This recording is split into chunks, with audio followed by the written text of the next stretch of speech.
3월 첫 주일이 교회 설립 주일이어서 사도행전 9장 31절을 중심으로 평안하여 든든히 서나가는 교회라라는 제하의 말씀을 여러분과 나누었습니다.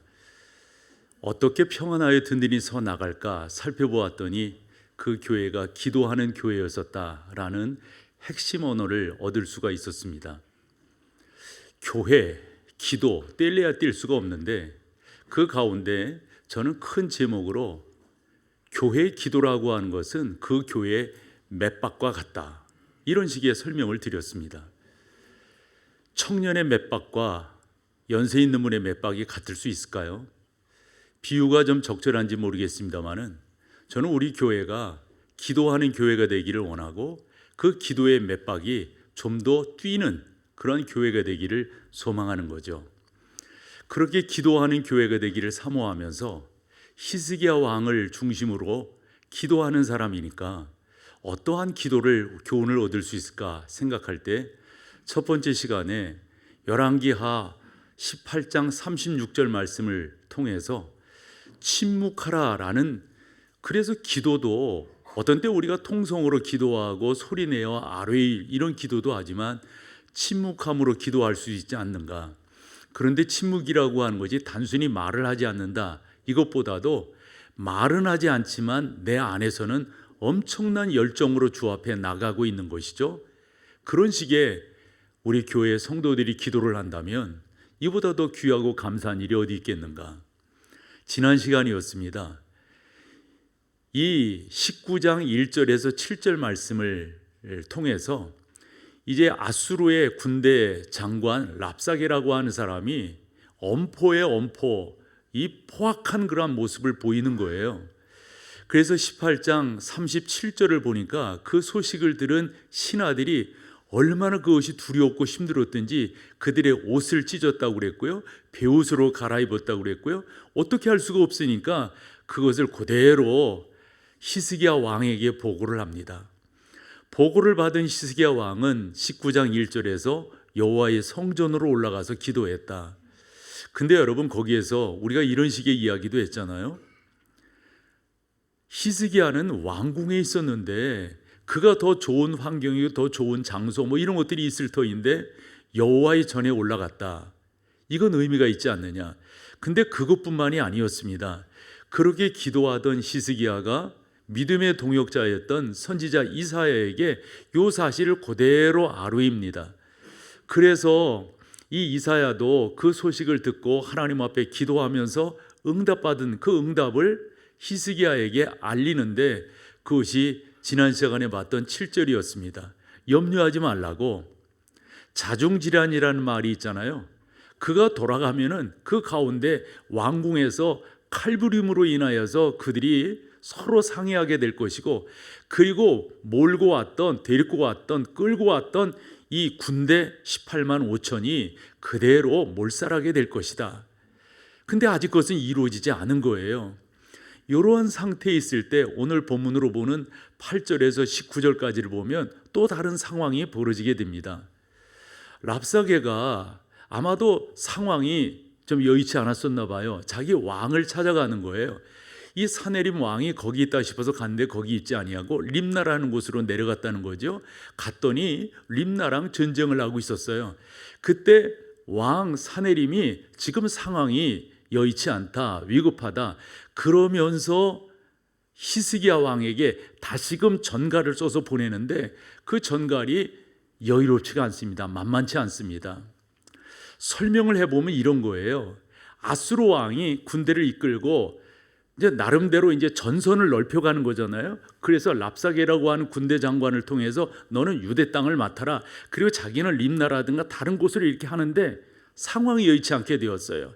지도를 하나 보시면은 에디오피아라고 저 밑에 이 구스라고 하는 그런 나라로 볼 수가 있는데, 저 나라가 위쪽에서 아수르가 밀고 남진을 하니까 그냥 있을 수 없잖아요.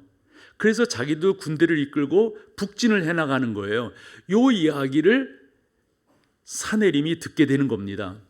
그러니까 우리가 전쟁을 할 때도 보면 집중해야 될 때가 있잖아요. 전선을 그냥 넓혀 놓는다고 되는 게 아니잖아요. 해서 이 사내림이 랍사게에게 너 전령을 시켜서 히스기야에게 한 번 더 엄포를 놔라. 그래서 그 엄포를 놓은 내용이 오늘 우리가 읽은 본문에 나와 있는데, 간략해 보면 이런 거예요. 히스기야, 여호와 하나님이 예루살렘을 지켜준다고 헛된 소리 말아라. 빨리 항복하는 게 좋겠다. 이러면서 강력하게 이야기하는데, 너 생각을 해봐라. 우리가 남진에 올 때 여러 민족 여러 나라들이 있었는데 그 여러 민족 그 나라들이 견뎌낸 데가 있느냐? 없다는 거예요. 없잖아요, 여러분. 없어요. 이게 사실이거든요. 그러한 상황에서 히스기야가 어떤 태도를 취했는가, 이게 오늘 우리가 본받아야 되고 교훈 얻어야 될 내용이라고 봅니다. 그런 상황에서 히스기야가 그 전에 받은 그 전령이 갖다 준 이 랍사게를 통하여 주어진 이 선전포고 아니면 협박, 겁박 이런 거라 볼 수 있어요. 그거를 그대로 가지고 여호와의 전으로 올라갑니다. 제가 저녁 시간에 강의하고 있는 매기 성경 강해를 한 그 버나 맥기라고 하는 목사님이 뭐라고 표현을 했냐면, 우리가 이 열왕기하 18장, 19장, 20장까지 이렇게 보면서 한마디로 정리하기를 요 성경은 히스기야의 학교다 이렇게 말을 해요.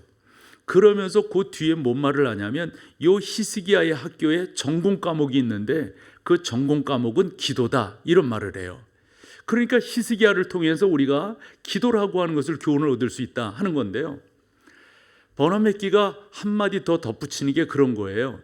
히스기야에 대한 내용이 여기뿐만 아니라 역대하에도 기록이 되어 있고 역대하뿐만 아니라 이사야 성경에도 기록이 되어 있는데, 살펴보자는 거예요.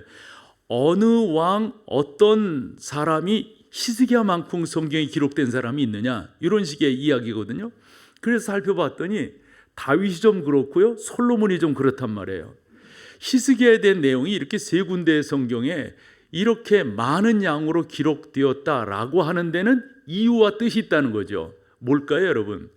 성경은 원저자가 성령 하나님이시잖아요. 이 성령 하나님께서 이와 같은 걸 이렇게 기록하게 하실 때는, 또 여기뿐만 아니라 여기도 이렇게 기록하게 하실 때는 이유와 뜻이 있지 않겠어요?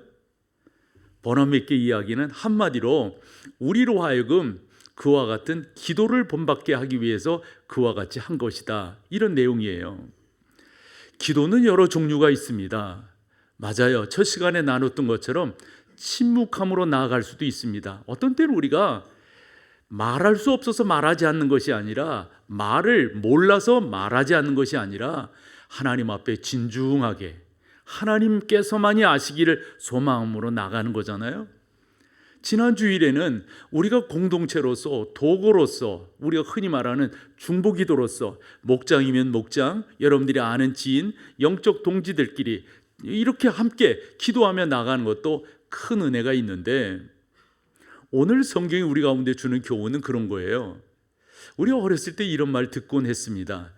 전 시골에서 자랐고 조금 이제 도시에서 크곤 그랬었는데, 그래 보면 신앙생활을 하신다는 분들이 한 가지 소원을 이야기하시더라고요. 그게 뭐냐면, 우리가 집을 좀 장만하고 하고 그러면 기도방을 만들 거예요. 이런 말들 하셨죠? 이런 얘기 들으셨을 거예요. 기도방을 만들 거예요. 우리 믿음의 어른들이 그렇게 기도했습니다. D.L. 무디가 목회 사역을 잘했는데 어떻게 그런 사역을 잘할 수 있었습니까? 질문에 그가 보여준 것이 두 가지였습니다. 하나는 그 교회 지하실에서 D.L. 무디 목사님을 위해서 기도하는 사랑하는 성도들, 그리고 한 곳을 보여줬는데 이 말이에요. 이곳이 바로 내 기도방입니다. 여러분, 기도하는 사람이 승리하는 것 아니겠어요? 기도하는 사람들이 그 가운데서 하나님의 은혜를 구하고 주의 인도하심을 소망하면서 나아갈 때 여러분, 어떤 역사가 이루어지겠어요? 와나메이커라고 하는 미국의 유명한 부자가 있습니다. 어떻게 당신 그렇게 복을 받았습니까? 그 질문 앞에 내가 수많은 백화점들을 이렇게 프랜차이즈로 할 수 있었던 것은 하나님께서 나에게 은혜를 주신 건데, 그 은혜의 기본 바탕은 바로 기도였습니다. 이 말인 거예요. 여러분, 우리가 뭔가 급한 일이 있거나 뭔가 중요한 일이 있거나 뭐 이럴 때 어떤 때는 정치적 용어이기도 하지만은 독대한다 이런 말을 하죠. 그분과 독대하는 거예요. 여러분, 히스기야가 우리 가운데 보여주는 오늘의 주제의 기도는 뭐냐면 하나님과 독대하는 거예요. 하나님 앞에 본인 자신이 간절함으로 나아가는 것임을 우리가 볼 수가 있습니다. 오늘 11절 말씀을 보면 아수르의 그 왕이 여러 번 그 나라 가운데 여러 이야기들을 한다고요. 그런데 이렇게 말합니다. 내가 들었나니 내가 어찌 이 엄포거든요. 그때 하나님 앞에 나아가서 하나님 저를 붙들어 주세요. 하나님 저를 인도해 주세요. 하나님 이 민족을 구원하여 주옵소서. 이렇게 히스기야가 간절히 기도하며 나아갔던 것을 볼 수가 있습니다. 우리는 뭔가 큰 일을 만나면 기도하기에 앞서서 근심하고 낙심하는 경우가 많습니다. 그래서 우리 주님께서 누가복음에서 그런 말씀을 하셨어요. 누가복음 18장 1절인데요. 예수께서 그들에게 항상 기도하고 그 다음에 뭐죠? 왜냐? 우리가 낙심을 잘하기 때문에, 우리가 기도하기보다도 근심과 걱정을 많이 하기 때문에 우리 주님 이렇게 말씀하신 거예요. 항상 기도를 해라. 낙심하지 말고. 낙심하지 말고 항상 기도를 해라. 이 말씀을 우리 가운데 해 주셨단 말이죠. 히스기야 왕이 다 좋은 것만은 아닙니다. 20장에 가보면 그가 병들었을 때 하나님 앞에 기도함으로 그 병이 낫게 되잖아요. 근데 거기에서 약간 우쭐합니다. 정세가 좋지 않은데 외세에 또 사신이 이스라엘을 방문하게 됩니다. 그때 좀 진중했으면 좋으련만 그 나라의 비밀스러운 거 뭐 이런 거 없어요. 그냥 다 보여주는 거예요. 다 보여줘요. 그때 선지자 이사야가 한 말이 있습니다. 당신이 교만했다고. 당신이 교만했다고. 아니나 달라요. 이 북방 세력이 아수르가 그 가운데 들어와 가지고 모든 것들을 다 빼앗아 가는데 벌써 알았으니까 정보를 왜 히스기야가 다 보여줬기 때문에. 그런 가운데 그가 아들을 낳게 되는데 그 아들이 바로 므낫세라고 하는 아들입니다. 이스라엘이 솔로몬 이후로 북이스라엘과 남유다로 분립이 됩니다. 북이스라엘은 19명의 왕이 있었고 남유다에는 20명의 왕이 있었는데 히스기야가 13번째 왕이고 그 아들 므낫세가 14번째 왕이에요. 알다시피 여러분, 히스기야는 선한 왕으로 우리 가운데 꼽힌다면 므낫세는요 대표적인 악한 왕입니다. 그래서 히스기야에 대해서 성도들 간에 호불호가 없는 것은 아니에요. 하지만 열왕기하 18장, 19장, 20장 전반부를 보면 우리 가운데 이런 내용을 기록함으로 교훈하려고 하는 성경의 원저자이신 성령 하나님의 분명한 메시지는 우리 보고 기도하라는 거예요. 주님 말씀하셨듯 염려하고 걱정하지 말고 그것을 우선시하지 말고 항상 기도해라. 항상 기도해라. 저는 여러분과 같이 이 히스기야를 통해서 한 번 더 기도의 은혜를 교훈 얻고 본받기를 소망합니다. 지난 시간에 살펴본 1절 말씀을 여러분과 같이 한번 봐볼게요. 히스기야가 그 어려운 상황 속에서 어찌했다고요? 여호와의 전에 들어가서, 성전에 들어가서 하나님 앞에 기도하는데, 여러분 다른 무엇보다도 여러분 가운데 이와 같은 기도의 자세가 있었으면 좋겠어요. 목사인 저도 이제껏 목회를 해오면서 가장 중요시 여기는 것은 다른 것이 아니에요. 기도하는 거예요. 저 스스로가 그런 생각을 해요. 내가 이 기도의 줄을 놓으면 난 목회 못해요. 속되게 말할게요. 망할 수밖에 없어요. 저도 많은 목사님들을 알잖아요. 마지막에 왜 그분들이 휘청휘청하고 비틀비틀 대는가? 하나님 앞에 엎디든 그 엎디임의 자세를 놓쳤기 때문이다 라고 저는 생각을 합니다. 사랑하는 여러분, 다른 무엇보다도 여러분들이 하나님 앞에 그렇게 기도해야 됩니다. 언제까지 아버지 어머니의 기도로 사실 거예요? 언제까지 여러분 목자의 기도로 사실 거냐고요? 언제까지 기도는 부탁하는데 정작 본인 자신은 기도하지 않는다. 언제까지 그렇게 사실 거냐고요. 소망해요, 여러분. 여러분들이 하나님 앞에 기도하는 자세로 나아가신다면 이게 너무 귀해요. 이런 식의 예를 들어볼게요. 중보기도, 도고라고 하는 게 우리 가운데 귀하게 있죠. 성경에도 보면 그런 내용들이 많은데 대표로 아브라함을 꼽아본다면 창세기 11장 말미에서 하나님의 부르심을 입어서 갈대아 우르를 떠납니다. 그런데 하란이라고 하는 곳에 머물러요.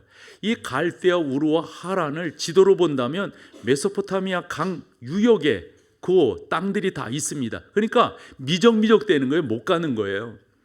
이런 상황에서 하나님께서 아브라함에게 나타나셔서 약속을 하십니다. 그러면서 아브라함을 이끌어 가시는데 그 성경을 보면 창세기 12장 4절 마침내. 그래서 이 마침내라고 하는 그 단어를 갖고 많은 성경학자들이 해석을 하고 설교를 하고 그러는데 이런 식의 설교와 해석이에요. 이 마침내라고 하는 단어는 아브라함이 미적미적 될 때 하나님께서 어떤 때는 이끄시고 하나님께서 어떤 때는 떼미시고 그래서 마침내 가나안 땅에 들어오게 되었다 하는 겁니다. 여러분, 어찌 보면 우리가 지금 이 자리에 그와 같은 역사로 있는 것 아니겠어요? 그런데 하나님이 우리를 구원하실 때에는 단순히 천국에 보낼 목적만이 아니라는 거죠. 우리를 하나님께서 부르셨을 때는 분명한 목적이 있는데 그 목적을 오늘 제 설교에 부합되게 말씀을 드린다면 성숙을 위해서 여러분들을 부르신 거예요. 성숙을 위해서. 그래서 이 성숙이라고 하는 것은 두 가지 요소가 꼭 필요하다고 말씀을 드렸어요. 하나는 환경이고 또 하나는 시간입니다. 대개 하나님께서 환경을 통해서 우리를 성숙하게 이끌어 가십니다. 창세기 12장으로 아브라함을 생각해 볼 때 마침내 가나안 땅에 들어오긴 들어왔지만 뭐를 만나게 됩니까? 기근을 만나게 됩니다. 이 기근이라고 하는 건 환경이에요. 그것을 통해서 하나님께서 아브라함을 훈련하실 요량이었는데 아브라함이 그것을 피합니다. 어디로 내려갔다고요? 애굽으로. 왜요? 거기는 풍요로우니까. 내려갔는데 무엇을 만나게 됩니까? 어려움을 만나게 됩니다. 하나님은 또한 그것을 통해서 아브라함을 키우십니다. 성숙시키십니다. 그러면서 아브라함이 가나안 땅 거기에 기근이 왔을 때 그것을 참지 못하고 애굽으로 내려가서 애굽에서 나름대로 어려움 속에서 깨달은 것이 하나 있었어요. 그게 뭐냐면 내 인생이라고 하는 것은 내 마음대로 사는 것이 아니라 하나님의 주권적인 역사로 사는 것이로구나. 어쨌건 하나님이 아브라함을 복 주시는데 아브라함만 복 주신 것이 아니라 그 조카 롯도 복을 주십니다. 근데 그들이 목축하는 사람이어서 물 때문에 초지 때문에 목자들이 싸우게 돼요. 그래서 아브라함이 이런 말을 합니다. 조카, 자네가 우를 택하면 나는 좌를 택할 것이고 자네가 좌를 택하면 나는 우를 택하겠네. 네가 택하고 싶은 데를 택해라. 이랬을 때 창세기 13장을 보면 이 롯이 택한 곳이 어디냐면 소돔과 고무라 지역이었습니다. 그 지역을 이렇게 표현합니다. 이에 롯이 눈을 들어 요단 지역을 바라본즉 소알까지 온 땅에 물이 넉넉하니 여호와께서 소돔과 고무라를 멸하시기 전이었으므로 그곳을 이 롯이 어떻게 또 표현을 하냐면 여호와의 동산 같고 애굽 땅과 같았더라 이렇게 말을 해요. 그러니까 애굽 땅에 가서 풍요로움을 경험했거든요. 그런데 그 풍요로운 것이 그쪽에 있는 거예요. 반면 아브라함은 그렇게 생각하지 않았어요. 애굽에 갔다 오면서 그가 깨달은 것이 하나 있었습니다. 풍요롭다고, 내 눈에 보기 좋은 것이라고, 내 판단으로 산다고, 천만의 말씀. 그래서 내가 우하면 나는 좌할 것이고 내가 좌하면 나는 우할 것이다. 내가 먼저 택해라. 아브라함은 깨달았어요. 내 인생의 주인은 하나님이시라고 하는 사실. 그러면서 그 풍요를 쫓아 이 육신의 안목을 쫓아 떠난 롯을 놓고 계속해서 기도하는 거예요. 계속해서 하나님, 그곳에 간 롯, 내 조카. 그 롯은 단순히 조카가 아니에요. 자기 아들과 같아요.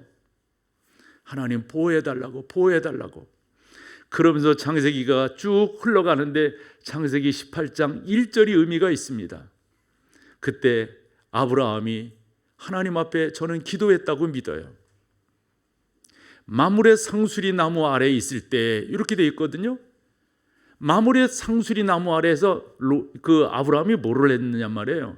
저는 기도했다고. 그때 앞으로 지나가는 세 명의 남자를 보게 되는데 그 뒤에 보면 다른 사람들은 그냥 남자로 봤지만은 아브라함은 그냥 남자가 아니라 천사라고 하는 것을 깨닫게 돼요. 그래서 그 앞에 가서 절을 하며 내가 당신들을 우리 집으로 모셔서 대접을 하고 싶은데 오십사. 그때 천사가 아브라함의 집을 가잖아요. 저는 이것도 보면서 생각하는 게, 아니 소돔과 고모라 성이 죄악의 관영에서 그것을 멸하러 천사가 오셨다면 아니 그걸로 직방으로 가지 왜 아브라함을 거쳐가냔 말이에요. 이유가 어디 있어요 여러분? 아브라함이 기도하고 있었기 때문에 하나님께서 은혜를 주시고 그것을 분명히 우리가 알 수가 있어요. 천사들을 대접하고 난 다음에 아브라함이 어찌해서 이렇게 오시게 됐냐고, 여차여차해서 소돔과 고모라 성을 멸하기 위해서 깜짝 놀라는 거죠. 그 땅에 자기의 조카가 결혼해서 가정을 꾸리고 살아가고 있는데, 그래서 천사에게 그런 거 묻는 거 아니에요. 그곳에 의인 50이 있으면 45이 있으면 이러면서 줄여나간단 말이에요. 천사 둘이 떠납니다. 그리고 천사 한 명이 내년 이맘때에 당신에게 아들이 있을 거라고. 그때 사라가 뭐 웃었다 뭐 이런 표현을 알잖아요. 근데 어쨌건 천사들이 가서 그곳을 멸할 때 저는 성경을 통해서 깨닫게 되는 게, 아브라함이 그렇게 기도했기 때문에 천사가 그곳을 멸할 때 저는 롯의 가족의 등을 밀었다라고 생각해요. 나가라고, 여기 있으면 죽는다고. 나가세요, 여기 있으면 죽어요. 어떤 때는 땡겼을 것 같아요. 그것도 못 이겨가지고 롯의 아내는 어찌했다고요? 쳐다보다가 소금 기둥이 되었다. 우리 가운데 시사하는 게 큽니다. 사랑하는 여러분, 그런데 성경은 뭐라고 말씀하고 있냐면, 롯이 잘나가지고 롯이 의인이어서 그렇게 구속함을 입은 것이 아니라 창세기 19장 29절에 보면 이런 표현을 썼어요. 하나님이 그 지역의 성을 멸하실 때, 곧 롯이 거주하는 성을 엎으실 때에 하나님이 뭐죠 여러분? 아브라함을 생각하사. 아브라함 뭐를 생각하신 거죠?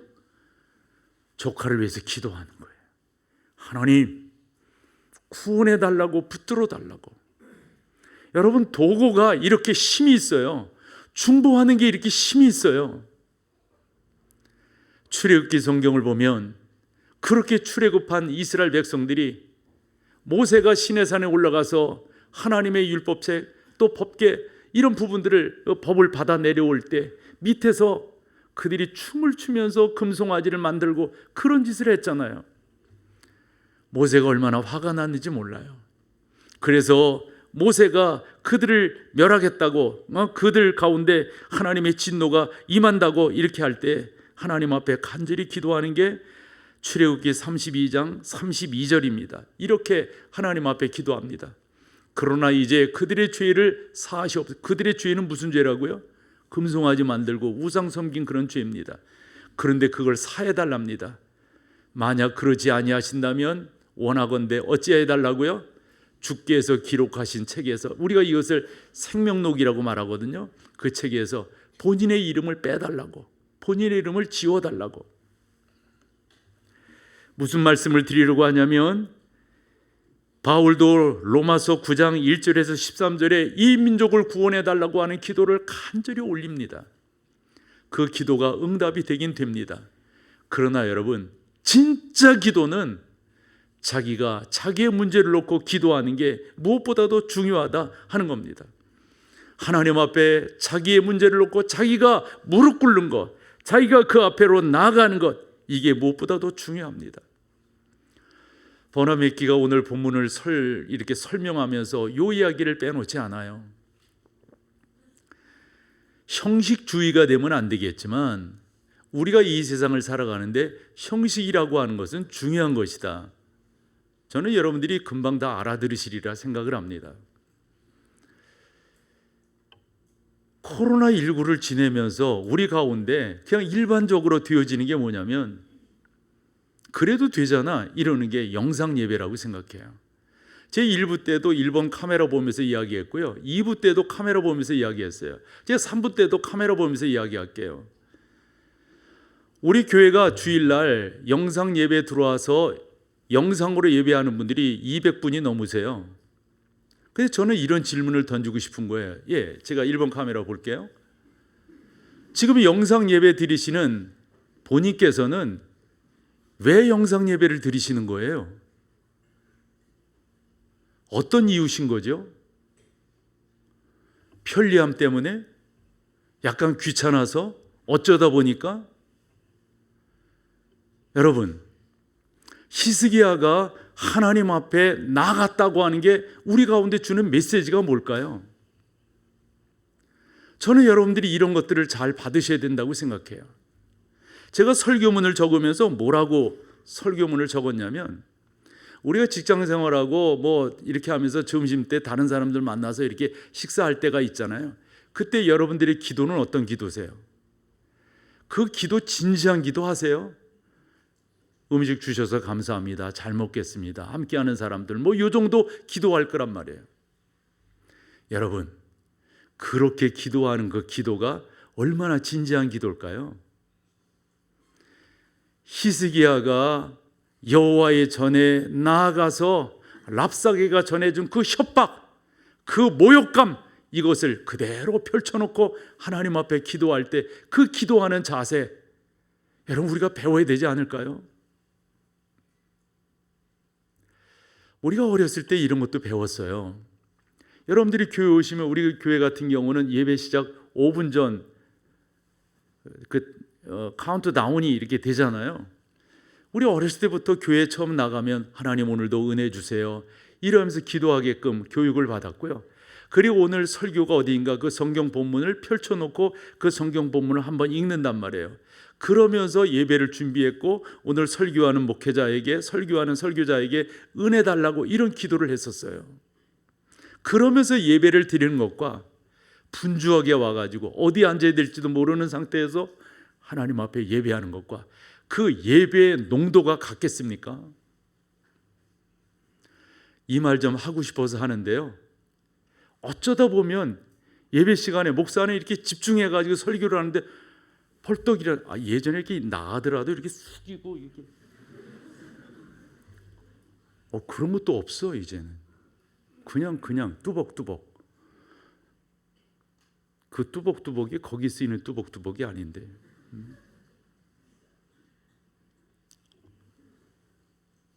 이왕 나온 말 또 할게요.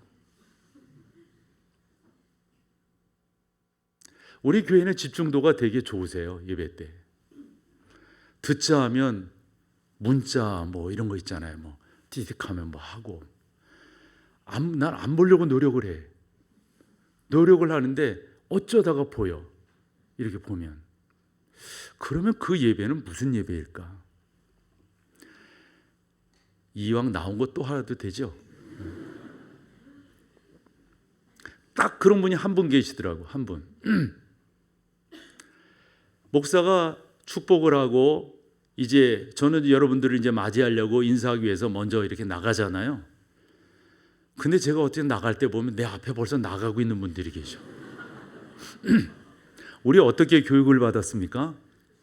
다 끝나고 찬양대가 마지막 찬양 송영으로 할 때 오늘 예배를 정리하는 기도를 하면서 여러분들이 이렇게 하고 나가잖아요.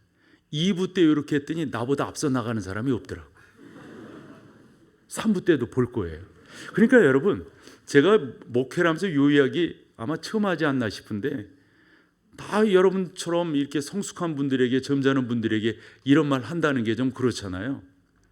해서 오늘 성경이 이렇게 되니까 그런 말씀도 드려보는 거예요. 사랑하는 여러분, 형식주의가 되면 안 되겠지만 형식이라고 하는 어떤 틀이 우리 가운데 딱 있어야 그 가운데 나아갈 수가 있어요. 집에서 편안하게 할 수 있어요.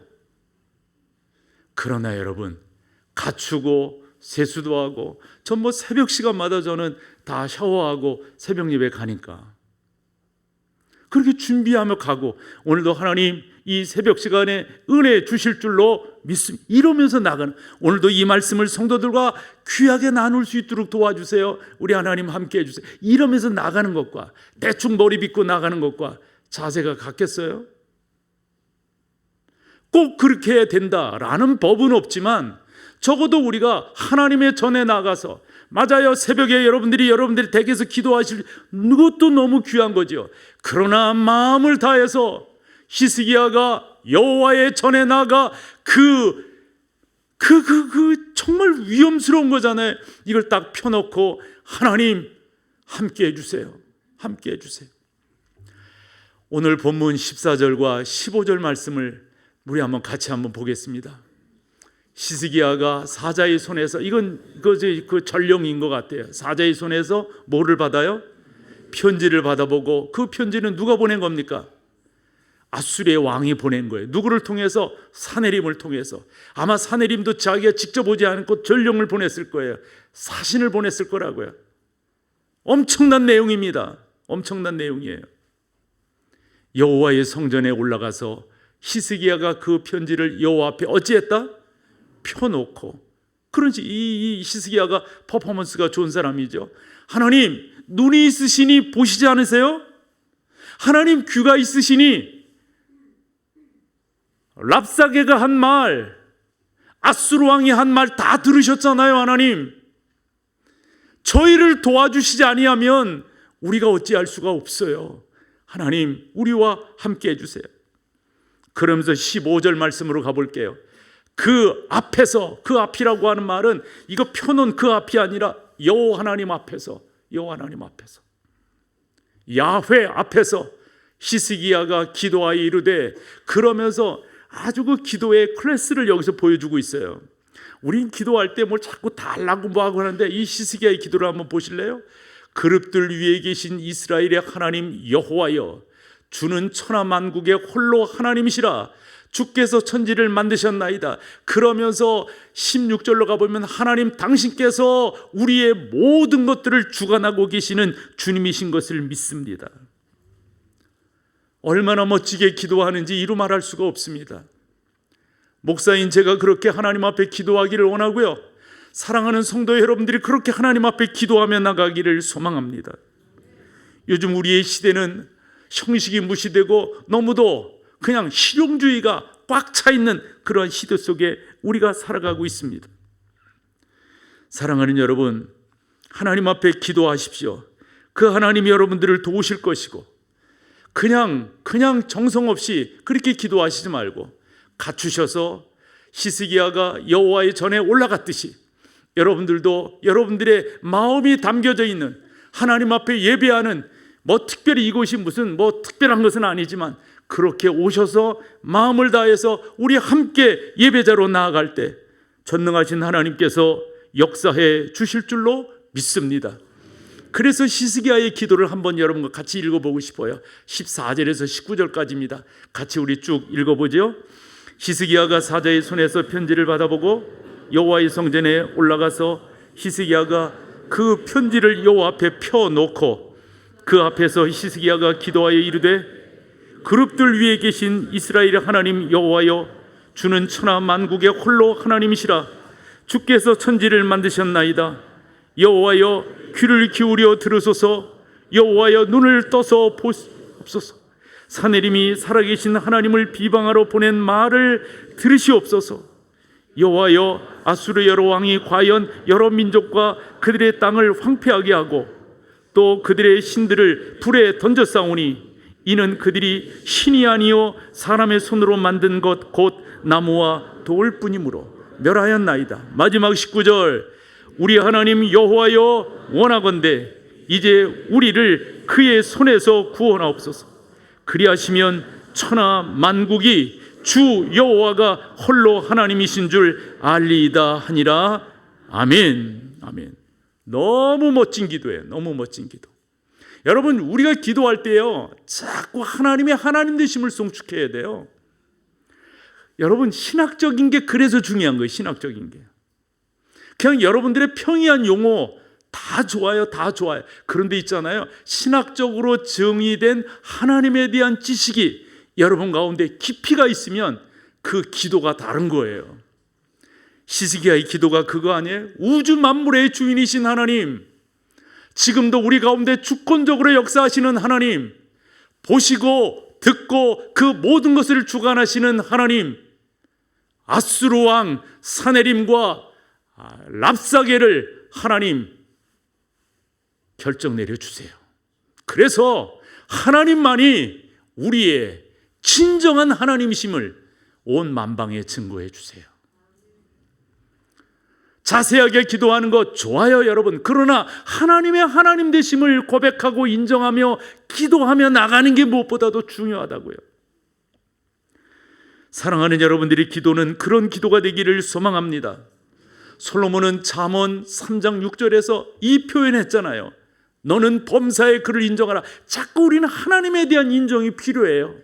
하나님은 하나님이십니다. 하나님은 우주의 통치자이십니다. 하나님은 우리의 생사 여탈권을 쥐고 계신 분이십니다. 이 하나님, 그분을 인정하는 거예요. 그리하면 뭐라고요? 그분이 우리 인생의 문제 열쇠들을 자물쇠를 풀어 주실 것입니다. 이와 같은 히스기야를 역대하 32장 20절에 보면 한 절로 잘 정리를 해놓았어요. 이렇게 표현했습니다. 같이요.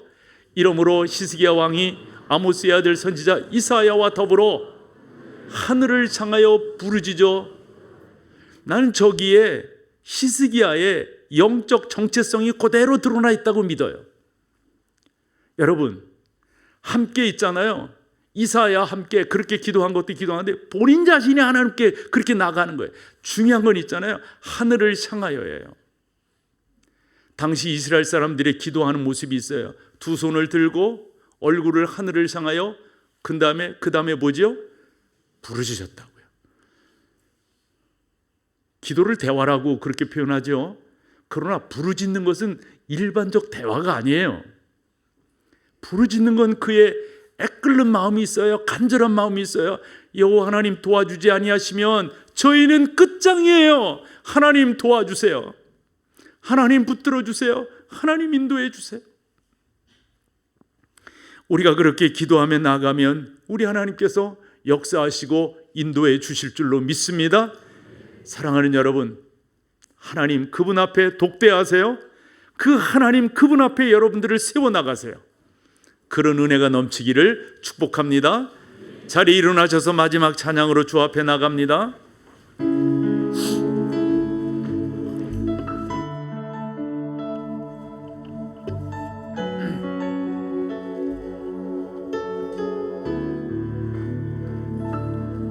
작고 약한 내 모습 기댈 곳도 없는 나를 위로하시려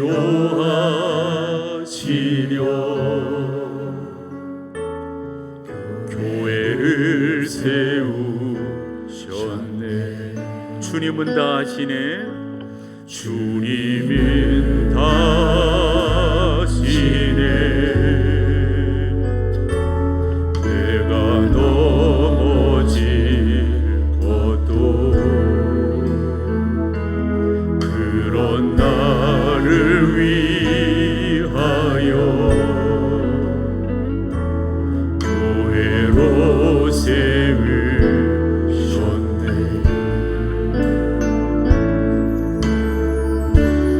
우리 모여 사랑할 때 주님 위로하시네. 우리 함께 기도할 때 회복을 이루시네. 너를 위해 기도해. 눈에 보이지 않아도 주가 이루어 가시는 인내.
전능하신 하나님, 우리 사랑하는 성도들을 통하여 영광 거두어 주시옵소서. 우리가 진솔하게 하나님 앞에 서기를 소망합니다. 하나님, 저희를 도와 주옵소서. 이 민족을 긍휼히 여겨 주시옵소서.